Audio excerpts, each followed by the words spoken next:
Hello, this is Dr. Nony, board certified internal medicine physician. Is glass of red wine with dinner healthy, or is alcohol just slow poison in a fancy bottle? I will tell you what I have seen. One man in his 50s, great shape, drinks only socially, came in with heart failure out of nowhere.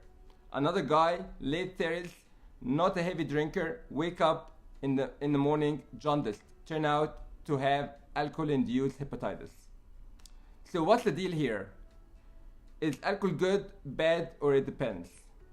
Let's walk through the science and what I see in the hospital every single week. A few weeks ago, I admitted a woman in her early 60s. She didn't look like someone you would expect to be sick. Active, eats well, no smoking. Says that she has a couple of drinks with dinner every night. Nothing crazy, right? But here's what got her here: shortness of breath, swelling in her legs, and belly is getting bigger and bigger. We ran some tests, and the diagnosis is shocking: early cirrhosis, alcohol related. And here's the kicker: she never considered herself a drinker because she didn't get drunk, she didn't party. But over decades, even with mild to moderate drinking, she got her liver damaged. Alright, let's break this down. There is a reason the conversation around alcohol is confusing. For years and years, we were told that red wine was good for the heart because of this resveratrol, a component in grapes thought to protect blood vessels and reduce inflammation. But here, what most people don't know: to get that benefit, you will need to drink a lot of wine, and the risks of the alcohol itself outweigh any potential benefit of that tiny amount of this component. You would be better off just eating grapes or taking a walk. Alcohol is by itself a neurotoxin. Your liver metabolizes it into acetaldehyde, a known carcinogen. And if your body can't clear it fast enough, damage builds up in the liver. What about the long-term effects of the alcohol? This will include alcohol disease like fatty liver, hepatitis, cirrhosis, heart disease like alcohol cardiomyopathy, increased risk of cancer, including breast, colon, and liver cancer, mood changes like depression and anxiety, and finally, brain shrinkage over time. Yes, literally. Even moderate drinking is now linked with increased mortality in recent studies. In January of 2025, US Surgeon General Dr. Vivek Murthy issued a significant advisory highlighting the link between alcohol consumption and cancer risk. He emphasized that alcohol is a well-established preventable cause of cancer, responsible for approximately 100,000 cancer cases and 20,000 cancer-related deaths annually in the United States. The advisory pointed out that alcohol consumption increases the risk for at least 7 types of cancer, including breast cancer, colorectal cancer, esophageal cancer, liver, mouth, throat, and laryngeal cancers. And this risk begins to rise even with light to moderate drinking, such as 1 drink per day. Dr. Marty called for updated warning labels on alcoholic beverages to inform consumers about the risk, aiming to align alcohol warnings with those found on tobacco products.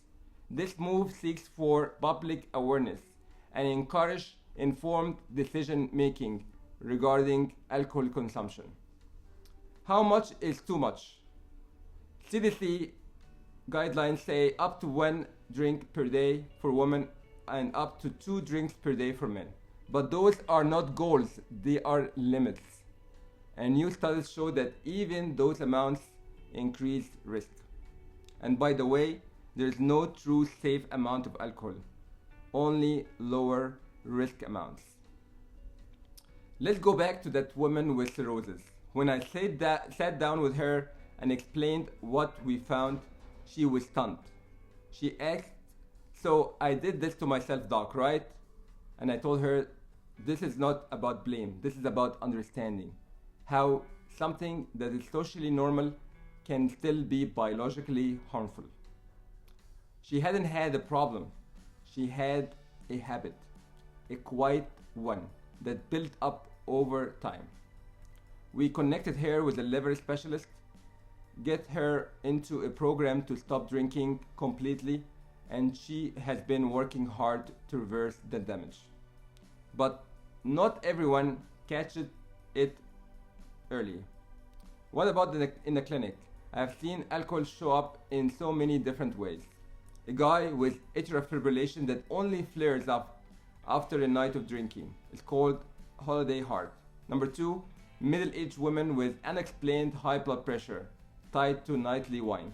Number three, even young people with anxiety and insomnia that can be worsened by their weekend binges. The problem is not alcohol, it's that it is normalized. So here's what I tell my patients and what I will tell you. Don't rely on alcohol for stress relief. It backfires over time. If you must drink, do it mindfully, not habitually. Track how often you're drinking. You might be surprised. And if you're using alcohol to fall asleep, calm anxiety, or fit in socially, ask yourself what's really going on. There is a strength in stepping back and reassessing. Again, I'm not here to preach, I'm here to tell you what I've seen and what the science says. Alcohol is not evil, but it's not harmless either. It's toxin in a tuxedo. And in the hospital, I have seen it turn silent, everyday habits into a full-blown medical crisis. If this video gave you something to think about, drop a comment below, share your story, and hit subscribe for more real stories and real talk from the world of medicine. Again, this is Dr. Nony from Dr. Nony's Power Lab, where medicine meets real life. Take care of your liver and double check what's in your glass. Thank you so much for listening and have a great day. Bye bye.